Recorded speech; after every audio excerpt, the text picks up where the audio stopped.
Après son match éprouvant en Ligue des Champions contre Manchester City, Monaco n'a pas trébuché à Guingamp, là où le PSG ou Lyon avait perdu. Les hommes de Jardim s'imposent 2-1. Le premier but est inscrit par Kamil Glik en première période.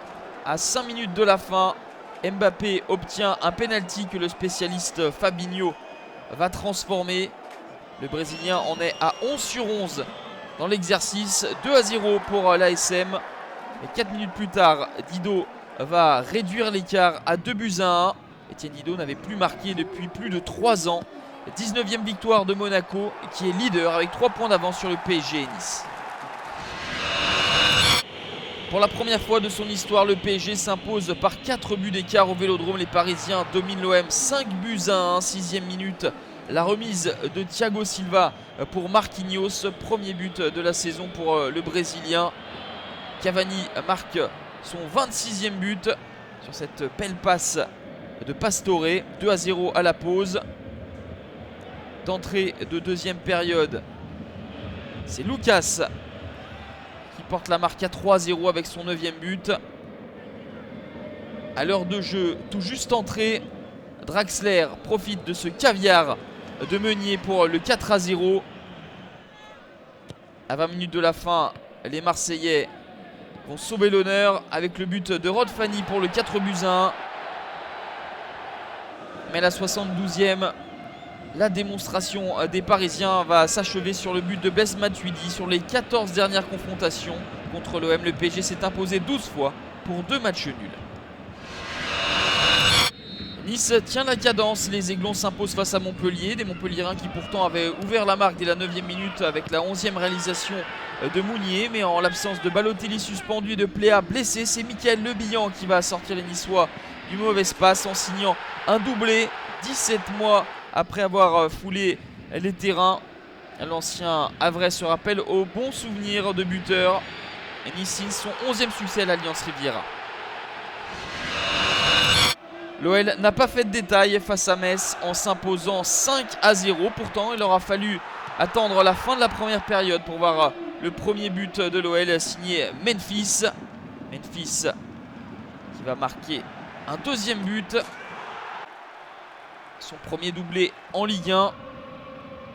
À un quart d'heure de la fin, toujours Memphis qui voulait offrir le ballon à Alexandre Lacazette voit Baliou marquer contre son camp.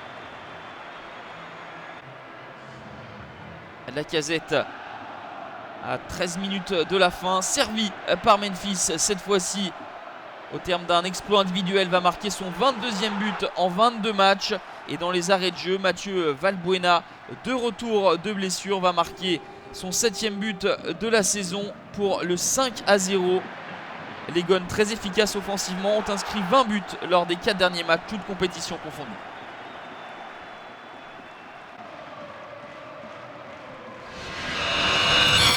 Bordeaux confirme sa forme du moment en allant s'imposer à Lille dans un match à rebondissement. 16e minute, Vada profite de la lumineuse talonnade de Laborde pour ouvrir le score. En deuxième période, égalisation des Lillois sur penalty de Depréville qu'il s'était lui-même créé.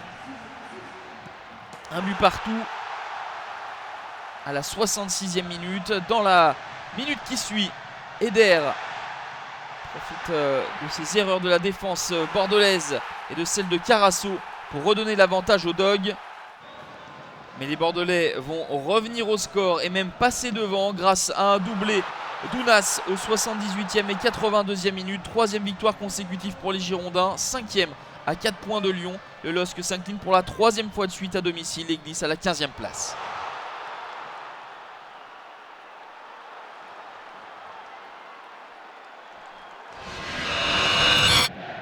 Fatigué sans doute de sa double confrontation en Coupe d'Europe contre Manchester United et privé de nombreux cadres, Saint-Etienne se fait surprendre dans le chaudron par Caen qui signe sa 2e victoire à l'extérieur cette saison. L'unique but de la rencontre est signé Ronny Rodelin, son 6e but.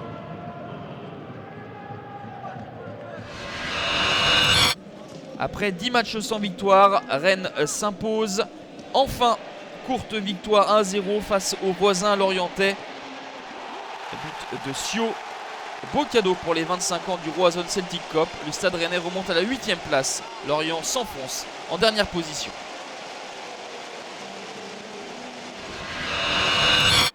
Après 4 défaites consécutives sans marquer, Nancy a stoppé l'hémorragie face à Toulouse. Toujours pas de but, mais un point grappillé. 0-0 score final, la SNL a un point d'avance sur le barragiste. Le TFC est 9e avec ce deuxième score nul et vierge d'affilée après celui ramené du Parc des Princes le week-end dernier.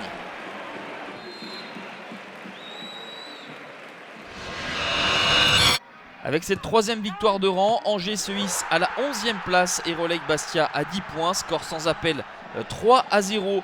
Karl Toko Ekambi, le Camerounais, signe un doublé et s'illustre en l'absence de Famara Diédiou Bourillon en fin de match.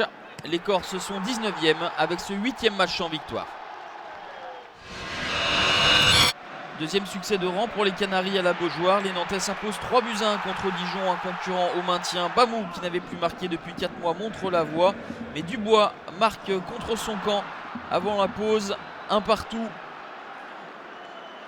À l'heure de jeu, les Nantais vont obtenir un pénalty généreux accordé par monsieur Chaperon. C'est le 9e pénalty concédé par les Dijonnais. Emiliano Sala le transforme en force au centre. 2-1 pour les hommes de Sergio Conceição. Et à 10 minutes de la fin, Pardo élimine Rennais. Et cela joue Paoletta pour son premier but en Ligue 1. Nantes se déplacera à Bastia pour un match en retard dans la semaine.